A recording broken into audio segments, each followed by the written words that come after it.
Hello guys, welcome to civil Mantra YouTube channel. तो आज हम पढ़ने जा रहे हैं अपनी universal human values and professional ethics की यूनिट 4, जिसका ये पहला पार्ट होने वाला है। ठीक है, तो इस यूनिट में हम लोग क्या पढ़ेंगे? इस यूनिट में हम लोग पढ़ेंगे understanding harmony in the nature. ठीक, तो जैसे मैंने बताया था कि हमारे जो लिविंग होती है उसके कितने लेवल्स होते हैं? 4 लेवल होते हैं। तो हम एक एक करके सारे लेवल्स को कवर कर रहे हैं।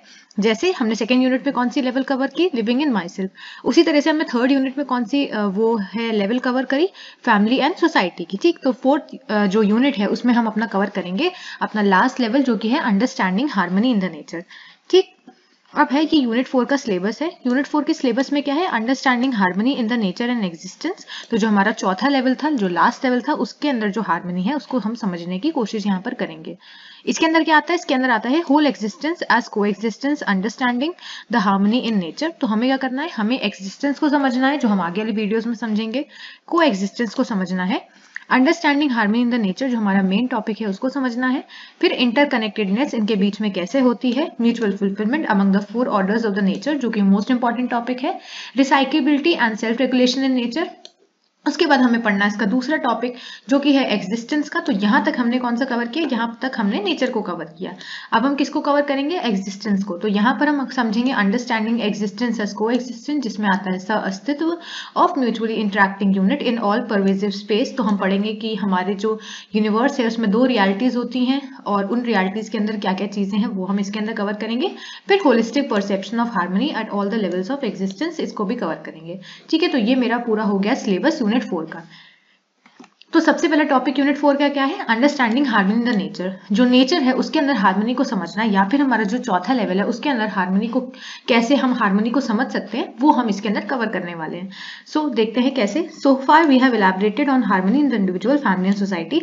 तो जैसे मैंने बताया कि हम लोगों ने अभी तक कौन सी हार्मनी पढ़ी है? इंडिविजुअल लेवल पे, फैमिली लेवल पे और सोसाइटी लेवल पे, अपनी पीछे वाली यूनिट्स में। अब हम क्या करेंगे? Now we move to the next level, that is nature. और अब हम अपने चौथे लेवल पे जा रहे हैं, जो कि क्या है? Level of nature. तो human order is a part of nature, hence it is essential to understand the nature and participation of human being in nature। तो जो human order है, अभी हम लोग आगे वाले लेक्चर्स में देखेंगे कि हमारे जो वो ऑर्डर्स होते हैं वो बहुत सारे होते हैं ना, 4 ऑर्डर्स होते हैं। तो उसमें एक ऑर्डर मेरा ह्यूमन ऑर्डर भी होता है। ह्यूमन ऑर्डर कुछ नहीं है, ह्यूमन ऑर्डर एक ऐसा ऑर्डर है, मतलब क्या है कि इसमें ह्यूमन बींग्स होते हैं, मतलब हम लोग। तो ये क्या है? ह्यूमन बींग्स जो होते हैं वो एक नेचर का पार्ट ही होते हैं, और इसीलिए हमें इस जो हार्मनी है इसको समझना जरूरी है नेचर के पर्सपेक्टिव से, और ह्यूमन बींग का पार्टिसिपेशन इस नेचर में, ताकि वो जो नेचर है, वो जो नेचर की चीजें हैं, वो ह्यूमन बींग एक्सप्लॉइट ना करे। उसका जो बिहेवियर है नेचर के साथ, वो हम स्टार्टिंग से पढ़े हैं, कैसा होना चाहिए? म्यूचुअली फुलफिलिंग होना चाहिए और सस्टेनेबल वे ऑफ लिविंग होना चाहिए ह्यूमन बींग का।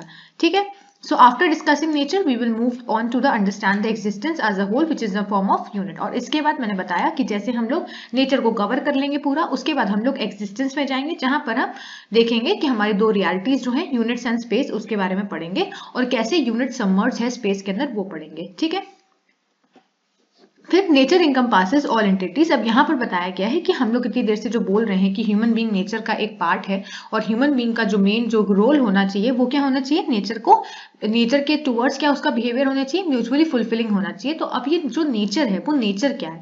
So nature encompasses all entities. तो नेचर के अंदर सारी एंटिटीज आ गई, रिगार्डलेस ऑफ साइज और consciousness, engaging in mutual interaction. तो नेचर क्या है? नेचर जितनी भी एंटिटीज है पूरी दुनिया में, वो किसके अंदर आ गई? वो नेचर के अंदर आ गई। उसके हमें साइज से मतलब नहीं, उसके कॉन्शियसनेस मतलब उसके अंदर जो सेल्फ है आए है उससे मतलब नहीं है, उसके जो म्यूचुअल इंटरेक्शंस जो हो रहे हैं उससे हमें मतलब है। और जो नेचर है वो नेचर यही है कि पूरी जो एंटिटीज हैं हमारे आसपास जो प्रेजेंट है वो नेचर के अंदर आ गई।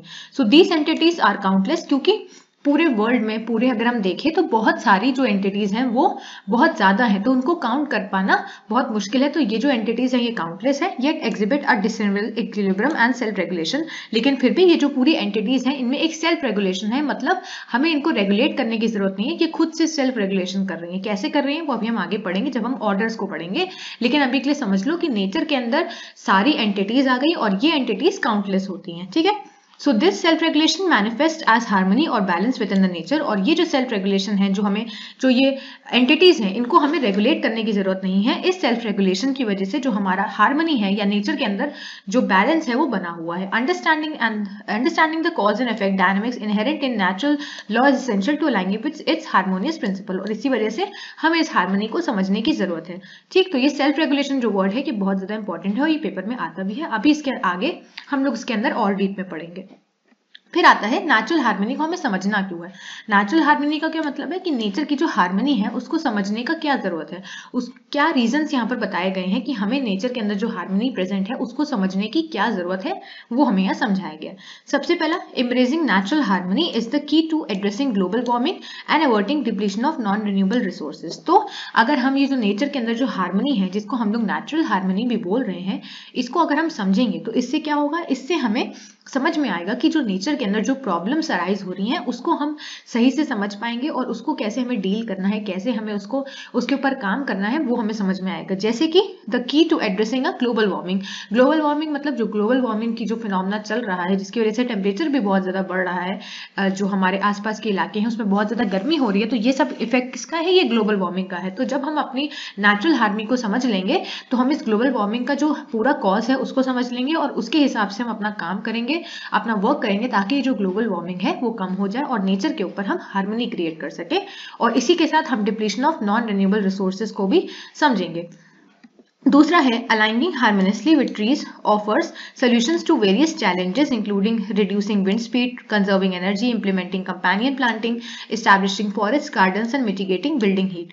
तो दूसरा क्या हो गया, दूसरा हो गया कि जब हम ट्रीज के अंदर जो हमारे पेड़ होते हैं, अगर हम उसकी हार्मनी को समझ लेंगे तो वो बहुत सी प्रॉब्लम्स का हमें सोल्यूशन देगी, बहुत से चैलेंजेस जो है उसका हमें सोल्यूशन देगी। किस किस तरह के चैलेंजेस, जो विंड की स्पीड है उसको हम कम कर पाएंगे, जो एनर्जी है मेरी, जो भी एनर्जी हम यूज कर रहे हैं इन सब रिसोर्सेज के साथ, वो क्या होगा, वो सब कंजर्व हो पाएंगे। उसी के साथ साथ हम कंपेनियन प्लांटिंग में बहुत ज्यादा मदद करेगा ये फॉरेस्ट गार्डनिंग, और जो बिल्डिंग जो मेरी हीट हो रही है, वही जो मैंने ग्लोबल वार्मिंग बताया, उसको हम कम कर पाएंगे।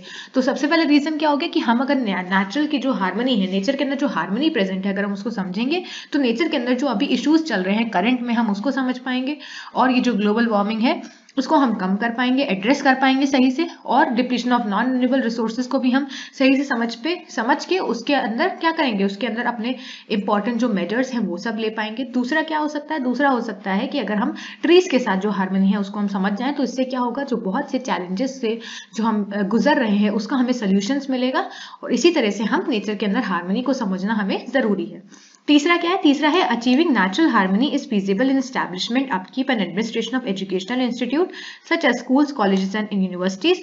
तो यहाँ पर क्या है, नेचुरल हार्मनी बहुत ज्यादा जरूरी है बहुत से एडमिनिस्ट्रेशन और एजुकेशनल इंस्टीट्यूशन में समझाना, ताकि स्कूल्स, कॉलेजेस और यूनिवर्सिटीज में जो बच्चे पढ़ रहे हैं उनको भी नेचुरल हार्मनी जो है उसको समझना चाहिए और उसके ऊपर अपना काम करना चाहिए। ठीक, फिर delving into the depths of natural harmony and alignment through contemplation and reflection unveils the integrate synthesis inherent in the midst of material chaos, unraveling the mysteries of nature order। तो इसमें इसका मतलब क्या है, इसका मतलब है delving into the depths of natural harmony. इसका मतलब है कि जब हम नेचर के अंदर जो हार्मनी बेसिकली प्रेजेंट है उसके अंदर जब हम इन डेप्थ नॉलेज करेंगे, इन डेप्थ उसको समझेंगे तो हमें पता चलेगा। और अलाइनमेंट थ्रू कंटेम्पलेशन, अब कंटेम्पलेशन का मतलब क्या है, कंटेम्पलेशन का मतलब है चिंतन करना, किसी चीज को सोचना बहुत गहराई से, एंड रिफ्लेक्शन अनवील्स द, और इससे क्या होगा, ये जब हम पूरा नेचुरल हार्मनी को अच्छे से समझेंगे, इन डेप्थ उसकी नॉलेज लेंगे, तो इससे क्या होगा, इससे हमें कंटेम्पलेशन के साथ, तो इससे हमें जो नेचर के अंदर जो बहुत सी मिस्ट्रीज प्रेजेंट है वो हमें पता चलेंगी, जो अभी हम आगे पढ़ेंगे कि नेचर के अंदर कितने कितने ऑर्डर्स होते हैं, उनमें कैसे इंटरकनेक्टेडनेस हो रही है और कैसे वो सेल्फ रेगुलेशन और रिसाइक्लेबिलिटी का पूरा फिनोमेना हो रहा है। तो नेचुरल हार्मनी के थ्रू हमें ये सब समझ में आता है, इसीलिए नेचुरल हार्मनी को समझना बहुत जरूरी है। ठीक है, उसके बाद आता है understanding harmony in the nature. अब हम समझने जा रहे हैं कि जो हमारी हार्मनी है नेचर में उसको हम कैसे समझेंगे। ठीक है, तो सबसे पहला अगर मैंने अभी बता दिया कि नेचर क्या है, अब यहाँ पर एक और ले लेते हैं कि नेचर के अंदर क्या क्या चीजें होती है। तो सबसे पहला जो चीज आती है नेचर के अंदर वो आता है कि नेचर मेरे यूनिट्स का कलेक्शन है। अभी के लिए समझ लो कि जो यूनिट्स हैं, जो हम पीछे बात कर रहे थे कि एंटिटीज हैं, अभी के लिए ये वही है। ठीक, तो मैंने बताया था कि नेचर के अंदर बहुत सारी एंटिटीज आ गई और ये जो एंटिटीज हैं ये काउंटलेस होती हैं। ठीक है, तो नेचर क्या है, nature as collection of unit. क्योंकि अगर हमें हार्मनी इन नेचर को समझना है तो सबसे पहले मुझे पूरे नेचर को अच्छे से समझना पड़ेगा, उसी के बाद हम हार्मनी इन नेचर को समझेंगे। ठीक, तो नेचर क्या है? Nature is the collection of all the units जो हमने पढ़ा, the air, soil, water, plants, trees, animals and birds, other human being and even things that are at a distant from us like the sun, the moon and the other planets etcetera. तो nature के अंदर वही सब चीजें आ गई, वो पूरी चीजें आ गई। सबसे पहले क्या पॉइंट क्या हो गया कि नेचर जो है वो मेरा यूनिट्स का कलेक्शन है। अब ये यूनिट्स क्या है? ये यूनिट्स ऐसी चीजें जो हम अपने आसपास देखते हैं और जो नहीं भी देख सकते हैं। जितनी चीज अपने आसपास तो महसूस कर पा रहे हैं वो सब मेरा नेचर हो गया। जैसे कि हवा हो गया, सॉइल हो गया, पानी हो गया, प्लांट्स हो गए, ट्रीज हो गए, एनिमल्स हो गई, बर्ड्स हो गई, ह्यूमन बीइंग हो गए, और ऐसी सभी चीजें जो हमें दिख भी नहीं है और जो हमारे से डिस्टेंट पे है, मतलब हमारे से बहुत ज्यादा डिस्टेंस में है, वो चीजें भी मेरे नेचर के अंदर आ गई। जैसे कि sun, the moon and the other planets, और जो बाकी प्लैनेट्स हैं वो भी मेरे नेचर के अंदर ही आ गए। तो नेचर क्या है? नेचर है मेरी कलेक्शन ऑफ यूनिट्स का। ठीक, पुट सिंपली, अगर मैं सिंपल भाषा में बताऊं, nature encompasses all entities regardless of size और consciousness engaging in mutual interaction. जो मैंने पहले ही बताया था कि नेचर के अंदर सारी वो एंटिटीज आ गई जो हमें दिख सकती हैं, और ये क्या है कि ये जो एंटिटीज हैं इनके हमें साइज या कॉन्शियसनेस के हिसाब से इनको नहीं जज करना है। नेचर के अंदर सारी एंटिटीज आ गई, और ये जो एंटिटीज हैं ये काउंटलेस होती है, हम इन लोग को गिन नहीं सकते, लेकिन इन एंटिटीज के अंदर कुछ सेल्फ रेगुलेशन प्रेजेंट होता है। अभी सेल्फ रेगुलेशन किस वे में प्रेजेंट होता है वो हम आगे जब ऑर्डर्स पढ़ेंगे तब ज्यादा चीजें समझ में आएगा, लेकिन अभी के लिए हमें एक ओवरव्यू मिल गया कि नेचर क्या है। नेचर है मेरा एक कलेक्शन ऑफ एंटिटीज, समझ सकते हैं ये जो एंटिटीज हैं ये काउंटलेस है, या फिर दूसरे पर्सपेक्टिव से हम समझे तो नेचर मेरा कलेक्शन है यूनिट्स का। वो यूनिट्स मेरी एयर, सॉइल, वाटर कुछ भी हो सकती हैं, और ऐसी भी चीजें हो सकती हैं जो हमें हमसे डिस्टेंस पे हैं, जैसे कि सन, मून और दूसरे जो प्लैनेट्स हैं अर्थ के डिस्टेंस पे, वो भी मेरे नेचर के अंदर ही आते हैं।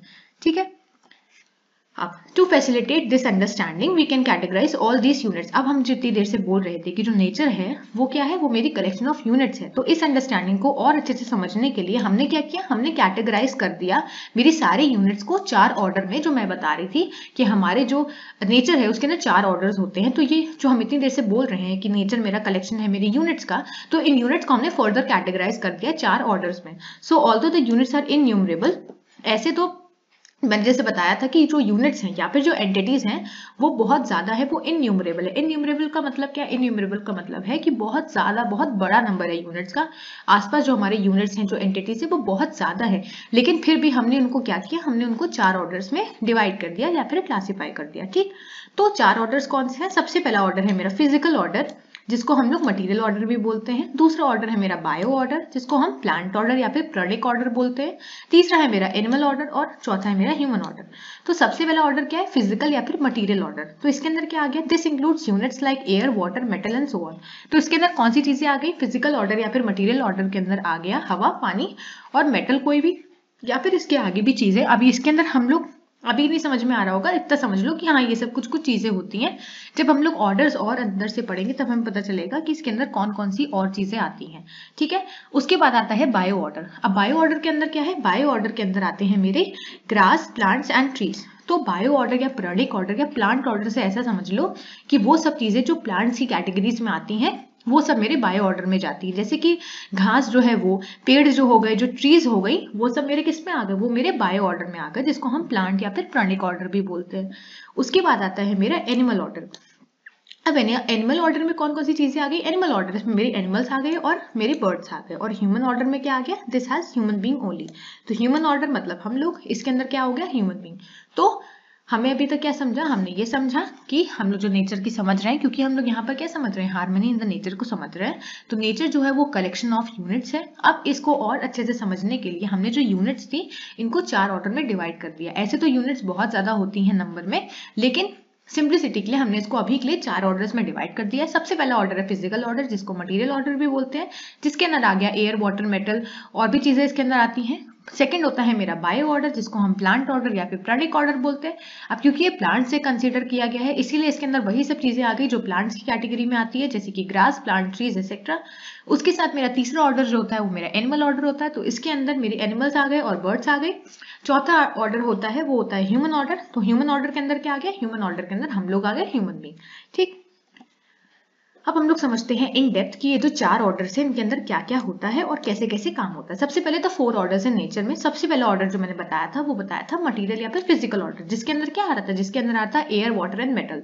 तो अब समझते हैं और क्या क्या चीजें होती हैं मेरे मटेरियल या फिर फिजिकल ऑर्डर के अंदर।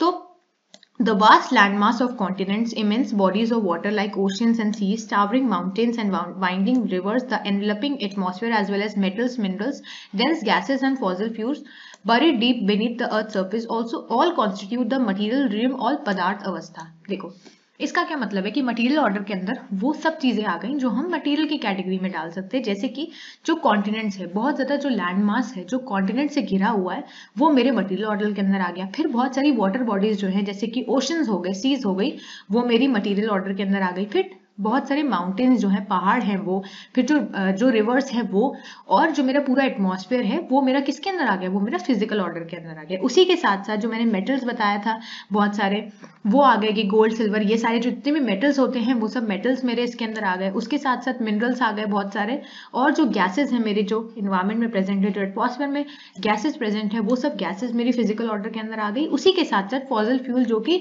अर्थ के बहुत नीचे, जो बोल सकते हो कि बहुत नीचे होते हैं, बहुत नीचे पाए जाते हैं, वो फॉसिल फ्यूल जो नीचे बरी होते हैं, जो नीचे पाए जाते हैं अर्थ सरफेस के, वो फॉसिल फ्यूल मेरे मटेरियल ऑर्डर या फिजिकल ऑर्डर के अंदर आ गए। इसी के साथ साथ और भी बहुत सारी चीजें जो होती हैं वो मेरे मटेरियल या फिर फिजिकल ऑर्डर के अंदर आती हैं। और मटेरियल ऑर्डर या फिजिकल ऑर्डर को हम लोग एक और वर्ड यूएचवी की भाषा में बोलते हैं जिसको बोलते हैं पदार्थ अवस्था। तो ये मत भूलना, ये पेपर में बोल्ड करके लिखना कि मटेरियल ऑर्डर या physical order is also known as पदार्थ अवस्था। ठीक, so expanding our gaze beyond the earth, और ये तो मैंने अर्थ की बात कर ली कि अर्थ के अंदर जो हम लोग देख रहे हैं उसमें कौन कौन सी मटेरियल या फिर फिजिकल ऑर्डर की चीजें आ गई।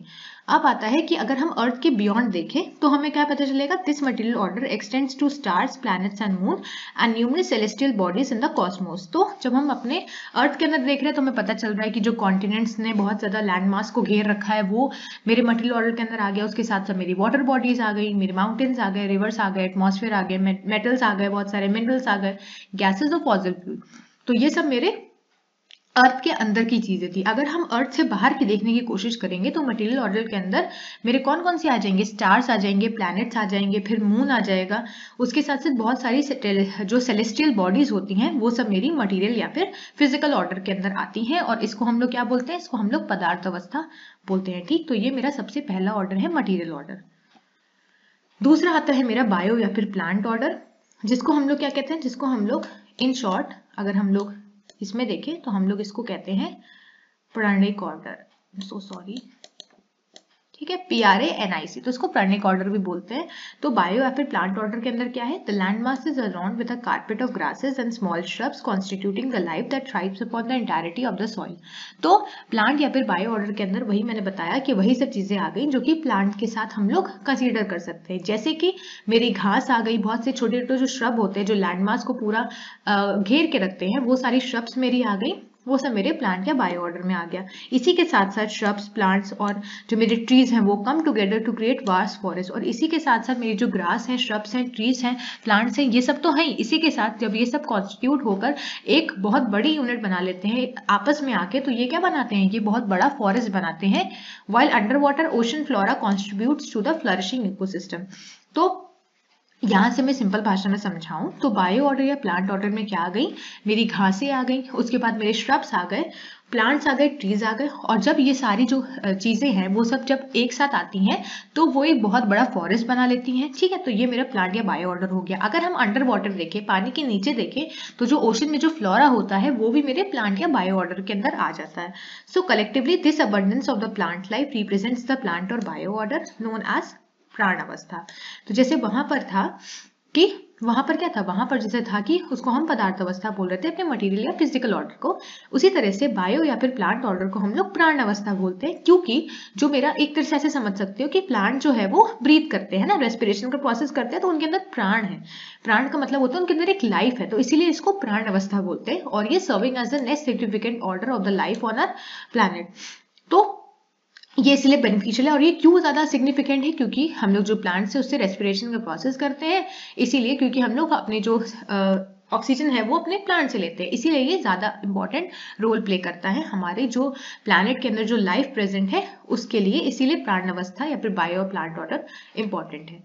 ठीक, अगला ऑर्डर है एनिमल ऑर्डर। तो एनिमल ऑर्डर से हमें नाम से ही समझ में आ रहा है कि जितने भी एनिमल्स हैं और बर्ड्स हैं वो मेरे क्या आ गए, वो मेरे आ गए एनिमल या प्लांट ऑर्डर, एनिमल ऑर्डर में, ठीक है। तो animals and birds constitute the third largest order known as the animal order, जिसको हम लोग क्या बोल रहे हैं, जीव अवस्था। तो वहां पदार्थ अवस्था बोल रहे थे, प्राण अवस्था, और इसको हम जीव अवस्था बोलते हैं, क्योंकि हम एनिमल्स को कभी कोई जीव भी बोल सकते हैं ना, इसलिए इसको जीव अवस्था बोलते हैं। इट्स नोटेबल दैट प्लांट या bio order surpasses the animal order in terms of quantity. एक और इंपॉर्टेंट चीज, जैसे हमने जिस ऑर्डर में पढ़ रहे हैं कि material order, then plant order, उसके बाद एनिमल ऑर्डर, तो इसी ऑर्डर में ये अपने समझ सकते हो अपनी क्वांटिटी में भी है। जैसे कि जो हमारे पूरे अगर हम देखें नेचर को, तो सबसे ज्यादा जो फर्स्ट नंबर पे क्वांटिटी वाइज है वो मटेरियल ऑर्डर है, ठीक। दूसरे नंबर पे जो आता है वो आता है प्लांट ऑर्डर, और जो तीसरे नंबर पे आता है वो आता है एनिमल ऑर्डर। तो ये इस तरह से ही अरेंज है कि कितनी क्वांटिटी में है, इसी वाइज हमने अरेंज कर रखा है, ठीक। तो ये ऑर्डर मत भूलना कि पहले मटीरियल ऑर्डर आता है, फिर आता है मेरा प्लांट ऑर्डर, फिर आता है मेरा एनिमल ऑर्डर, ठीक। और एनिमल ऑर्डर के अंदर क्या आ गया, एनिमल्स आ गए और बर्ड्स आ गए, और ये थर्ड लार्जेस्ट ऑर्डर है, उसको हम जीव अवस्था बोलते हैं, ठीक है। उसी तरह से ह्यूमन ऑर्डर मतलब हम लोग, तो human represents the smallest order. तो जो ह्यूमन ऑर्डर होता है वो सबसे छोटा ऑर्डर होता है, क्योंकि सबसे लास्ट में है, और refer to as human order और ज्ञान अवस्था। और इसको हम लोग क्या बोलते हैं, इसको हम लोग बोलते हैं ज्ञान अवस्था। ज्ञान अवस्था क्यों, क्योंकि जो ह्यूमंस हैं वो अपने ज्ञान की वजह से, अपनी बुद्धि की वजह से, अपनी इंटेलिजेंस की वजह से जाने जाते हैं, इसीलिए इनको हम लोग बोलते हैं ज्ञान अवस्था। It's evident that animals आउटनंबर the human order significantly, और इसमें हमें पता चल रहा है कि एनिमल ऑर्डर ज्यादा है, मतलब एनिमल्स ज्यादा है मेरे ह्यूमन से, ठीक। तो एक बार मैं रिवाइज करवा देती हूँ। सबसे पहला ऑर्डर क्या है, फिजिकल ऑर्डर या मटेरियल ऑर्डर। इसको हम लोग क्या बोलते हैं, पदार्थ अवस्था बोलते हैं। सबसे बड़ा ऑर्डर यही है, इसके अंदर मेरे कॉन्टिनेंट्स, ओशंस, रिवर्स आ गई। अगर हम अपने अर्थ के बियॉन्ड देखेंगे तो उसमें स्टार्स, प्लैनेट्स, मून आ गए, ठीक। दूसरा होता है मेरा बायो ऑर्डर या प्लांट ऑर्डर, जिसको हम प्राणिक ऑर्डर भी बोलते हैं। तो इसके अंदर मेरे ग्रासेस आ गए, श्रब्स आ गए, इसके साथ ट्रीज आ गई, तो जो फॉरेस्ट बनाते हैं वो मेरे प्लांट ऑर्डर के अंदर आ गए। उसी के साथ साथ जो ओशन में फ्लोरा होता है वो, ये दूसरे नंबर में सबसे लार्जेस्ट ऑर्डर होता है, और इसको हम लोग प्राण अवस्था बोलते हैं, ठीक है। फिर आता है मेरा एनिमल ऑर्डर। एनिमल ऑर्डर मेरा थर्ड लार्जेस्ट ऑर्डर होता है, जिसको हम लोग जीव अवस्था बोलते हैं, और इसके अंदर ये थर्ड लार्जेस्ट होता है, ठीक है। फोर्थ ऑर्डर है मेरा ह्यूमन ऑर्डर, जो कि सबसे छोटा ऑर्डर है, इसलिए इसको हम ज्ञान अवस्था बोलते हैं, और एनिमल्स जो है वो ज्यादा होते हैं मेरे ह्यूमन से, ठीक है। फिर आता है, अब ये जो मेरे चारों ऑर्डर पड़े, इनके बीच में हार्मनी कैसे मेंटेन हो रही है उसको हमें समझना है। So there is a mutual fulfilment among the first three order in nature. Mutual fulfilment जो है वो मेरे फर्स्ट तीन ऑर्डर, मतलब कि मेरे मटेरियल, प्लांट और एनिमल ऑर्डर में म्यूचुअल फुलफिलमेंट जो है वो हो रहा है। द सॉइल प्लांट इंट्रैक्शन अब कैसे हो रहा है वो यहाँ पर बताया गया। म्यूचुअल फुलफिलमेंट का मतलब क्या है कि जो एक ऑर्डर है, जैसे एग्जांपल ले लो कि एक ऑर्डर है और दूसरा ऑर्डर है, तो जो इन दोनों के बीच में म्यूचुअल फुलफिलमेंट होने का मतलब है कि दोनों हैं वो एक दूसरे की नीड्स को सही से फुलफिल कर रहे हैं, और क्योंकि दोनों फुलफिल कर रहे हैं इसलिए म्यूचुअल का मतलब है दोनों तरफ से, ठीक है। तो म्यूचुअल फुलफिलमेंट है इन तीनों ऑर्डर में। कैसे है, the soil plant interaction is an example of mutual fulfillment between physical order and plant bio order। देखो जो सॉइल है ना, जो मिट्टी समझ लो, और जो प्लांट है मेरा, उसकी जो इंट्रैक्शन होता है वो किसका एग्जांपल है, physical order and bio order का। कैसे है, देखो जैसे कि मेरा जो सॉइल होगा वो प्लांट को बढ़ाने में हेल्प करेगा ना, क्योंकि सॉइल अगर अच्छी होगी तो वो प्लांट को बढ़ाएगी। और जो प्लांट है, मान लो जो वो प्लांट जब कभी खराब हो जाता है तो वो मर जाता है ना, तो जब वो मर जाता है तो उसके जो भी रेसिड्यूज बचते हैं वो जो मेरी सॉइल है उसको इनरिच करने में हेल्प करते हैं, उसको उसकी बेसिकली बोल सकते हैं उसकी फर्टिलिटी को बढ़ाते हैं। तो यहाँ पर सॉइल और प्लांट के इंट्रैक्शन से हम समझ सकते हैं कि ये दोनों जो है, जो एक फिजिकल ऑर्डर से बिलोंग कर रहा है और दूसरा प्लांट ऑर्डर से, ये आपस में म्यूचुअल फुलफिलमेंट का नेचर रख रहे हैं, ठीक है। उसके साथ आता है एनिमल्स एंड बर्ड्स। तो एनिमल्स एंड बर्ड्स क्या हो गया, मेरे एनिमल ऑर्डर में आ गई। Depends on plant for their food. तो जो मेरे एनिमल्स हैं और जो मेरे बर्ड्स हैं, है ना, जो मेरे ये दोनों हैं, ये किस पे डिपेंड करते हैं, मेरे प्लांट्स पे डिपेंड करते हैं अपने खाने के लिए, ठीक है। और at the same time animals and bird help to spread the seeds of plant from one place to other. और हमने देखा है, हमने बायोलॉजी में पढ़ा भी होगा छोटे क्लास में, कि जो एनिमल्स हैं और जो बर्ड्स हैं वो क्या करते हैं, वो इनकी जो सीड्स होती हैं प्लांट की, उनको ट्रांसमिट करने में हेल्प करते हैं। जैसे कि हमने एक फिनोमेना पढ़ा होगा पॉलिनेशन। तो पॉलिनेशन में क्या होता है कि जो भी मेरी वो उड़ने वाले जो होते हैं मेरे बेसिकली वो क्या करते हैं, वो मेरे जो फ्लावर्स होते हैं बेसिकली जो कि प्लांट्स को बिलोंग करते हैं, तो वो पॉलिनेशन में हेल्प करते हैं, तो पॉलेंस को वो ट्रांसपोर्ट करते हैं ना इधर से उधर। तो ये जो उनका प्रोसेस हो गया, ये क्या हो गया कि एनिमल्स हैं या फिर जो मेरे बर्ड्स हो गए है ना, वो क्या कर रहे हैं, वो मेरे प्लांट्स को हेल्प कर रहे हैं सीड्स को ट्रांसमिट करने में। उसी तरह से जो एनिमल्स और बर्ड्स हैं वो किस पे डिपेंड कर रहे हैं, प्लांट ऑर्डर पे अपने खाने के लिए। तो यहाँ पर भी इन दोनों के बीच पे भी हमने देखा कि क्या हो रहा है, म्यूचुअल फुलफिलमेंट का एक नेचर बन रहा है। So they protect from harmful insects and pest, ठीक है। और ये लोग क्या करते हैं, ये लोग क्या करते हैं कि हार्मफुल इंसेक्ट्स और पेस्ट से मेरे प्लांट को बचाते हैं। Similarly the units of physical order like air and water essential for animals to survive. और उसी तरह से क्या होता है, उसी तरह से जो मेरा फिजिकल ऑर्डर्स की जो मेरी चीजें हैं, जो मेरी यूनिट्स हैं, जैसे कि जो मेरा हवा है या पानी है, ये एनिमल्स को सर्वाइव करने के लिए इंपॉर्टेंट है। मतलब एनिमल ऑर्डर और फिजिकल ऑर्डर में भी क्या है, एनिमल और फिजिकल ऑर्डर में भी एक का हम लोग म्यूचुअल फुलफिलमेंट का नेचर दे सकते हैं, ठीक है। फिर है इन टर्न, अब हमने पढ़ा कि एनिमल्स कैसे मटेरियल ऑर्डर को यूज करते हैं, क्यों यूज करते हैं, अपने सर्वाइवल के लिए। उसी तरह से एनिमल अब कैसे मटेरियल ऑर्डर को हेल्प कर रहे हैं, एनिमल इनरिच द सॉइल, तो एनिमल्स जो है वो सॉइल को इनरिच करने में हेल्प करते हैं by their dung and their dead bodies act as a very good manure which makes the soil fertile. तो इसमें क्या है, जो एनिमल्स हैं वो अपने डंग से क्या करते हैं, सॉइल को फर्टाइल बनाते हैं। उसी के साथ जब वो मर जाते हैं तो जो उनकी डेड बॉडीज हैं वो डिके होकर वहीं पर डिके और डिकम्पोजिशन के प्रोसेस के साथ जो सॉइल है उसको और फर्टाइल करती हैं। तो जिस वजह से क्या होता है, वो जो उनकी डेड बॉडीज है वो बहुत अच्छा मैन्योर का काम करती है, ताकि जो मेरी सॉइल है वो फर्टाइल हो जाए, वो इनरिच हो जाए। तो यहाँ पर भी हम देख सकते हैं कि एक म्यूचुअल फुलफिलमेंट का जो नेचर है वो मेंटेन हो रहा है। तो these three orders are enriching for the human being too. और ये जो तीनों ऑर्डर हैं ये मेरे ह्यूमन बीइंग को भी बहुत सारे एस्पेक्ट में हेल्प करते हैं। This we can see from our day to day life, ठीक है। जैसे कि हम लोग अगर हम मटेरियल ऑर्डर की बात करें तो ह्यूमंस किस पे डिपेंड है, ह्यूमन हवा पे डिपेंडेंट है, वाटर पे डिपेंडेंट है अपने सर्वाइवल के लिए। एनिमल्स पे कैसे डिपेंडेंट है, एनिमल पे डिपेंडेंट है कि ट्रांसपोर्टेशन पर्पस के लिए, कि उन लोग को अगर कोई चीज ट्रांसपोर्ट, अगर हम पहले की बात करें तो ट्रांसपोर्ट अगर कोई चीज करनी होती थी वो लोग बैलगाड़ी का यूज करते थे, है ना, तो वहां पर हम लोग एनिमल्स को यूज कर रहे हैं, ठीक है। उसी तरह से अगर हम प्लांट ऑर्डर की बात करें तो सबसे पहला एग्जाम्पल तो रेस्पिरेशन ही हो गया। दूसरा क्या हो गया, दूसरा हो गया कि हमें प्लांट से जो है या ट्रीज से हमें फूड की चीजें मिलती है। तो इसी तरह से मेरे ह्यूमंस इन तीनों ऑर्डर पे डिपेंड करते हैं। Now is the human being fulfilling for the other three order. तो हमने देखा कि हम लोग तो डिपेंडेंट है तीनों ऑर्डर पे, क्या हम लोग एक फुलफिलिंग म्यूचुअल फुलफिलमेंट क्रिएट कर पा रहे हैं थ्री ऑर्डर्स के साथ, मतलब हम लोग भी उनको वो म्यूचुअल फुलफिलमेंट दे पा रहे हैं। So this is a big question, तो ये बहुत बड़ा क्वेश्चन है।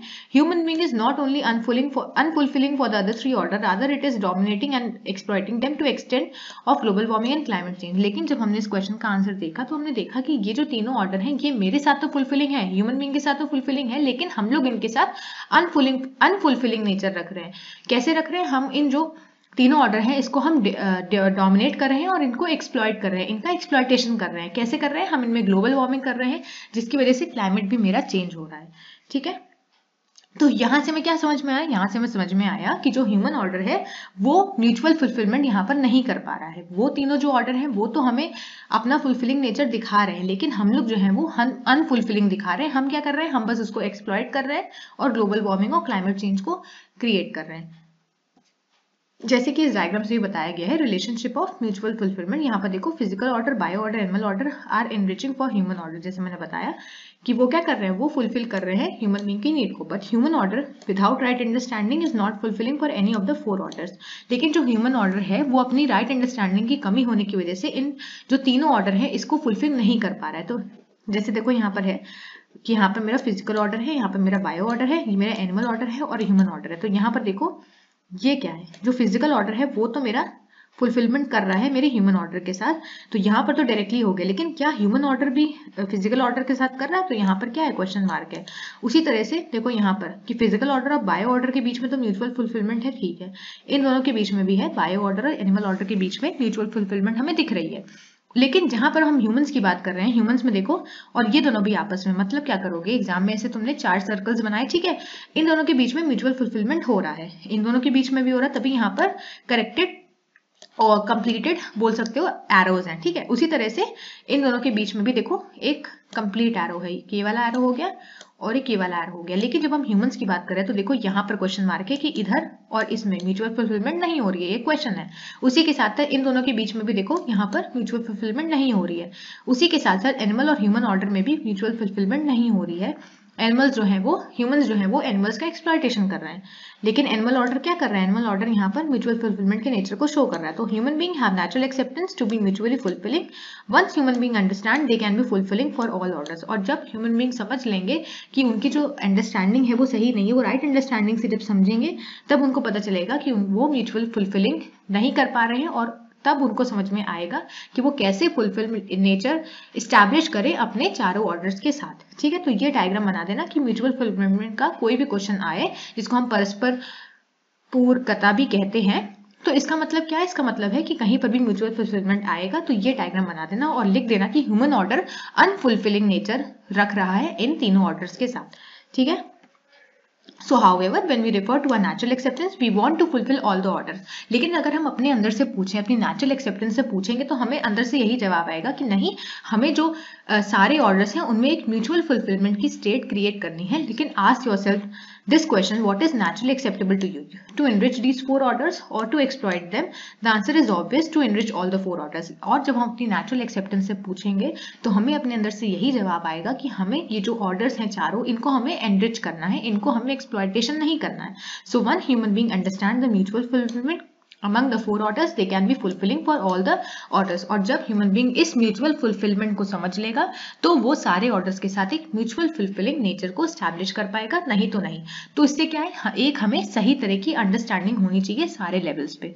ठीक है, तो क्या होगा, यहाँ पर हम एक्सप्लॉयटेशन नहीं कर पाएंगे अपने नेचर का। ठीक है, उसी के साथ अब देखो, जब ये समझ लेगा relationship of mutual fulfilment, physical order, human order, तो यहाँ पर तो एनरिचिंग है, but human order is not fulfilling for any of the 4 orders. तो human being have natural acceptance to be mutually fulfilling.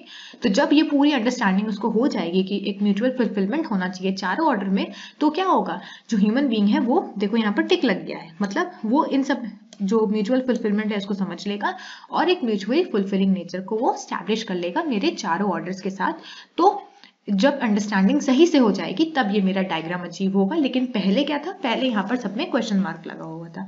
ठीक है, अब आते हैं मेरे PYQ क्वेश्चन जो मैं डिस्कस कर लेती हूँ। सबसे पहला आता है व्हाट इज हार्मनी, जो मैंने बता दिया कि हार्मनी क्या होती है, discuss in detail with universal aspect. फिर what is harmony in nature, nature की हार्मनी को हमने समझ लिया। And why is it important to attain harmony in nature, जो मैंने रीजंस बताए थे कि हमें क्यों हार्मनी को समझना है, वो भी यहाँ पर हमने कवर कर लिए। ठीक है, फिर आता है what are the 4 orders in nature, तो चारों ऑर्डर हमने नेचर के समझ लिए। How are they independent and mutually fulfilling to each other, तो जैसे मैंने एग्जाम्पल दिया, जो डायग्राम बताया कि वो उस डायग्राम में हम कैसे म्यूचुअल फुलफिलमेंट को क्रिएट कर रहे थे, और उसके बाद जब हम राइट अंडरस्टैंडिंग कर लेंगे तब कैसे होगा वो यहाँ पर इलैबोरेट करना। और ये इंटर डिपेंडेंसी जो है इसको इलैबोरेट करने के लिए जो मैंने बताया था ना कि एनिमल ऑर्डर जो है वो कैसे मटेरियल ऑर्डर और प्लांट ऑर्डर पे रिलाई कर रहा है, उसी तरह से मटेरियल ऑर्डर जो है वो कैसे प्लांट ऑर्डर और एनिमल ऑर्डर पे रिलाई कर रहा है। ये सारे जितने भी इंटरडिपेंडेंसी थी वो सब यहाँ पर समझाना, उसी के साथ ह्यूमन ऑर्डर का भी समझाना कि ह्यूमन ऑर्डर इन सबको सिर्फ एक्सप्लॉइट कर रहा है। अभी हम अगर करंट सिनेरियो देखें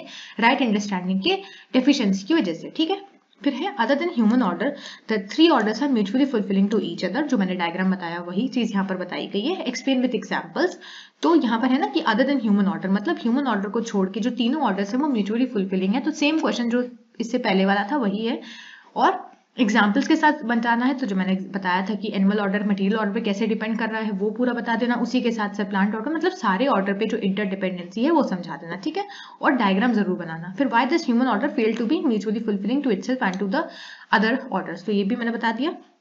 यहाँ पर क्या करना कि यहाँ पर डायग्राम्स जो मैंने 2 बताए वो डायग्राम जरूर बना देना। ठीक है, उसके बाद है closely examine 4 orders in nature, जो मैंने बता दिया, and their participation, explain present state of participation of human order. ठीक है, उसके बाद है suggest ways to enhance the fulfilment of human order with other 3 order and mention any 2 programme you can undertake in the light of above. तो ये एक scenario based question है जो आप लोग खुद से आंसर करना कि हम कैसे ये जो कौन से प्रोग्राम से हम ह्यूमन बीइंग जो है ह्यूमन ऑर्डर जो है वो फुलफिलमेंट को क्रिएट कर सकता है तीनों ऑर्डर के साथ। लेकिन मेन क्या है, मेन ये है कि इसको म्यूचुअल फुलफिलमेंट को समझना है अपने तीनों ऑर्डर के साथ, तभी वो एक म्यूचुअली फुलफिलिंग नेचर को क्रिएट कर पाएगा। ठीक है, तो थैंक यू, आई होप आप लोग को लेक्चर समझ में आया होगा। अगर समझ में आया है तो वीडियो को लाइक करें, शेयर करें और चैनल को सब्सक्राइब करें। Thank you very much.